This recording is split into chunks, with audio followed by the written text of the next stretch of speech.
let's talk about some of the specific targets or prospects, right?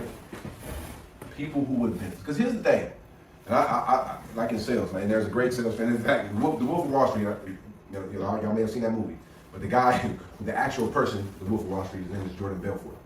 And he is he got a big YouTube station. He's actually a sales trainer, right? Now I still, from watching him, I still don't know what he did wrong, but he did some stuff wrong. And he did a bid. He went down, you know what I mean? But actually, now that I read his book and I watch his stuff, he's a real good sales trainer, right? And what he talks about in his sales process is you want to weed out people who don't want to do business with you. The last thing you want to do, like in any business, and I think this is, especially for raising money, but in anything that you're doing, right? You don't want to be talking to people who don't want to talk to you. You want to have a target market, right? And through your process, you also want to be able to weed out people who are not, they don't want to talk to you, you don't want to talk to them. It's all good. Like we have an email, there's a big unsubscribe button on the email. You know what I mean? If you don't want our emails, please unsubscribe, because we really put a lot of it. This is value, right? You know what I mean? So now, that being said, here are some folks who you ideally want to talk to, right? People who have what's called self-directed IRAs, right?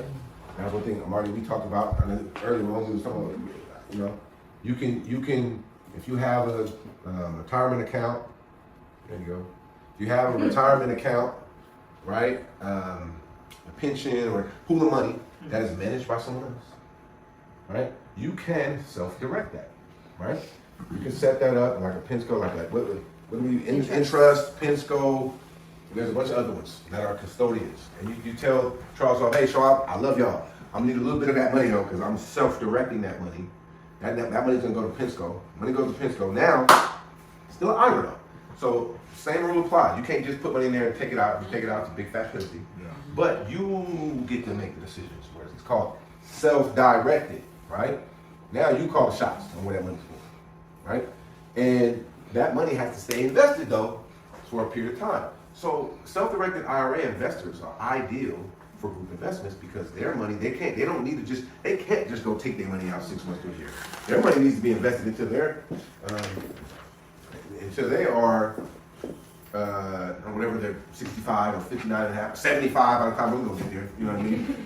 Whatever that is, it has to stay invested or they get penalized, right? So those are ideal investors for our type of investments that are typically illiquid, because they're not trying to get the money out, they're trying to get a return, right? They now have the control to be able to put that money where they want it to go versus where the money manager was, all right? That's a perfect someone for you to talk to about your deal, right?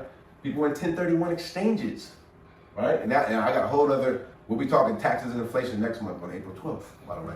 1031 exchanges, I ain't gonna go into that. I got a whole lot of content on that. But when you sell a property, right, an investment property or business purpose property, and you defer the gains by purchasing another property, there's some rules you got to follow, and you must purchase another property, right? And a lot of times, because of the time sensitivity, you got 45 days after closing escrow, not 46, to identify another property, right? Now, sometimes people are not able to do that in a short enough time period, and so they're really looking to invest into groups. Or I had clients, we sold their 20-unit apartment building, and they didn't want to do anything having to do with managing real estate. So they invested in what's called a DST, Delaware Statutory Trust. It's like a tenant account. It's where, it's a group, it's a big group, you know what I mean? So that is an idea. Now, these are for typically people in the retirement era, in that range, because they're not trying to do the management of the property. It may have been somebody who, like this building, they've been managing this 20-unit building for years.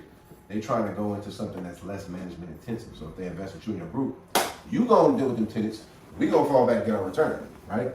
That's what they're looking for. So, and they have a tax motivation. Because if they don't find the deal, they're gonna pay their capital gains tax. And it's great golden state of California. They're gonna pay 21% to the Fed minimum, and then they're gonna pay at least 9.5% to the state minimum. Uncle Sam and Uncle Gavin is in your pockets if you're not 1031 exchanging, to the tune of at least 30%. Make $1 million, 300 is no, right? So 90% of the state, how much? It's 9.5, that's the minimum. And 21% is the Fed minimum, depending on your tax bracket, right? So that's 30% off the bat. So they have a motivation, would you say? Yeah. Right? Now, a lot of people want to buy their own property, but there's a whole bunch of people who want to invest in a group. Busy professionals who, like we in the Bay Area, a bunch of these tech people. If you're a tech person, I was talking to somebody who works in tech, and they working like 80 hours a week, especially right now. They was like, man, with these layoffs, I know one of our agents, she works at Salesforce. I haven't talked with her in like a month and a half. He said, just give me some time right now, man, because they done laid off all these people. I'm over here.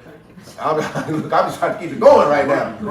Well, what happened was when they do is they lay off people, then the people that's there, the work still need to get done, right? More responsibility. That's why Elon Musk did them. Come back to the office, come on back, you know what I mean? They have to work a lot.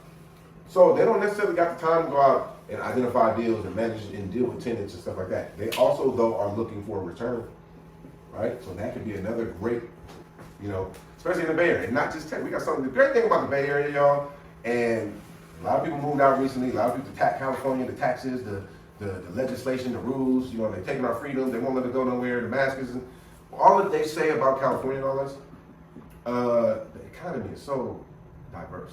In the Bay Area, the Central Valley, Southern California. We now are the 4th largest economy in the world. We overtook Germany. This state, you know what I mean? Yeah, we got some taxes and all that stuff, but it is a diverse economy. People come from all over, right? So whatever the regulations and taxes we gotta pay, it's not moratoriums, rent moratorium, we can't evict nobody. We gotta deal with all of this. But we have such a diverse economy, and that through the ups, through the downs, one of the best place, in my opinion, to be in the world, right? So you have somebody in your network, in your area, making some dough that is probably looking for some opportunity. They're probably looking to connect with you on something, right? Great source. Now, another great source, ambitious investors who trying to do more than they can do by themselves. Right? They're trying to do more than they can do by themselves. We talked about that. We talked about that. Hey, we try to get together. We invest. Let's get together. Let's do some stuff. You know what I mean? That's a great. And remember, like you say, hey, you may not have the experience in the deal. You can partner with somebody. I partnered with a mentor by Mr. Chambers. He popped in here for a few minutes. He owns the building and the business, and here it is. And we're locked in together, right? Because he has more experience than me. It's a mentorship. I can learn from him. I can bring something to the table to him, right? And we can go buy deals and do deals together. All right. Now, other people who realize a capital gain. Now, there's this thing called opportunity zone. I won't go too much into detail, but let's say you sold a stock. Let's say you sold a company. You have a capital gain, right? Now, if you sell a real estate property, you can do a 1031 exchange. But if you sell some stock or you sell your company, there's not a 1031 exchange for you. However, you can also invest into an opportunity zone fund and defer your capital gains, right? That's a whole nother, presentation. It's something that we are a part of, an opportunity zone. But people who have money make money. When they make money on a capital gain, the sale of an asset, there's tax liability. If they can reinvest that in many ways through 1031 or through opportunity zone, they would probably rather invest that than pay their taxes. Not all the time, but most of the time. So these are just some great prospects for you to talk to.